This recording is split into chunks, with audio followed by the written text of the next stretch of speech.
তো ফেসবুক কিন্তু আমাদেরকে আমাদের ভিডিওর মধ্যে মিউজিক ব্যবহার করার লাইসেন্স দিয়ে দিয়েছে। এখানে দেখুন যে licence music is now available. তো এটা নিয়ে কিন্তু আমি গতকালকে একটা ভিডিও আপলোড করছিলাম, যেটা আপনারা কোথায় পাবেন বা কীভাবে আপনারা মিউজিকটা অ্যাড করবেন। তো অনেকে বলতেছেন যে ভাই এই যে আপডেটটা আছে, এখানে আমার আপডেটটা আসছে কিন্তু আমি মিউজিকটা ব্যবহার করতে পারতেছি না। তো আজকের এই ভিডিওতে সেটা দেখাবো যে আপনারা এই মিউজিকগুলো কীভাবে ব্যবহার করবেন। তো এখানে যে মিউজিকের আপডেটটা আছে, এটার মধ্যে আমি একটা ক্লিক করে দিব। তারপর এখানে দেখুন যে নিচে একটা গ্যালারির মতো একটা অপশন আছে, এই যে কোনায়, এখানে একটা ক্লিক করে দিবেন আপনারা। তারপর এখান থেকে একটা ধরেন আমি একটা ভিডিও সিলেক্ট করে নিব, ধরেন সিলেক্ট করে নিলাম, ঠিক আছে। এখানে একটা ক্লিক করে আল্লাহ তাআলার প্রশংসা। একটা অপশন আছে, ওনার উত্তরগুলো কি সঠিক হয়েছে কিনা অবশ্যই আপনারা এখানে ক্লিক করার পরে দেখুন যে আমার এখানে কিন্তু মিউজিকগুলো শো করতেছে, ঠিক আছে। এখানে দেখুন যে এই যে প্রত্যেকটা মিউজিক কিন্তু আমার এখানে শো করতেছে।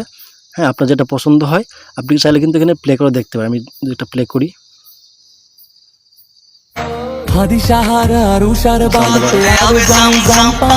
ঠিক আছে, আপনি চাইলে আপনার যেটা আপনার পছন্দ হয় এখানে একটা সিলেক্ট করুন।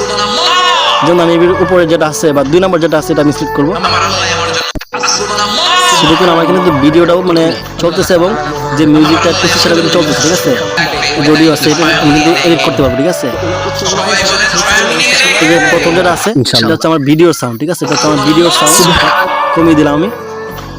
আর এটা হচ্ছে মিউজিকের সাউন্ড, ঠিক আছে। এটা আমি যদি বাড়াই দিই তাহলে আমার ভিডিওর সাউন্ড একটু কম থাকবে আর মিউজিকের সাউন্ড কিন্তু একটু বেশি থাকবে, ঠিক আছে। আপনি একটু শুনুন ভালো করে,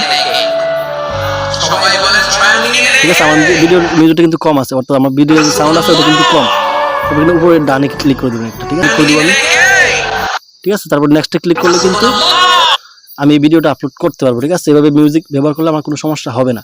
আর আরেকটা সিস্টেম আছে, আমি কিন্তু আপনার এই আপডেট থেকে দেখাইছি। আমি যদি এখান থেকে চলে যাই, ধরুন এখান থেকে আমি চলে যাচ্ছি হচ্ছে আমি যেখান থেকে আমি রিলস ভিডিও আপলোড করি বলে চলে যাবো, উপরে যে প্লাস আইকন আছে এখান থেকে আমি রিলস ভিডিও আপলোড করি। তারপর এখান থেকে একটা রিলস সিলেক্ট করে নিব, ধরুন এটাই সিলেক্ট করলাম। আল্লাহ তাআলা বড়, চলে আসছে। ওনার উত্তরগুলো কি সঠিক হয়েছে কিনা এর অর্থ কি? আল্লাহ তাআলা মহান। তো সেম টু সেম ভাবে কিন্তু চলে আসছে, ঠিক আছে। আবার এখান থেকে দেখবেন যে আপনাদের এখানে এই যে লাইসেন্স মিউজিক লেখা আছে কিনা। হয়তো আপনার এখানে এই যে লাইসেন্স মিউজিক লেখা থাকবে, অন্য হয়। আর এখানে আপনার ক্ষেত্রে মানে রয়্যালিটি ফ্রি লেখা থাকতে পারে, ঠিক আছে। যদি এই দুইটা থাকে তাহলে আপনি ব্যবহার করতে পারবেন, কোনো সমস্যা হবে না। তো আশা করি বুঝতে পারছেন যে আপনারা এই মিউজিকগুলো আপনারা কীভাবে আপনার ভিডিওর মধ্যে ব্যবহার করবেন। তো ভিডিওটা দেখে যদি একটু উপকৃত হয়ে থাকেন তাহলে অবশ্যই শেয়ার করে অন্যদেরকেও উপকার করার চেষ্টা করবেন ইনশাআল্লাহ।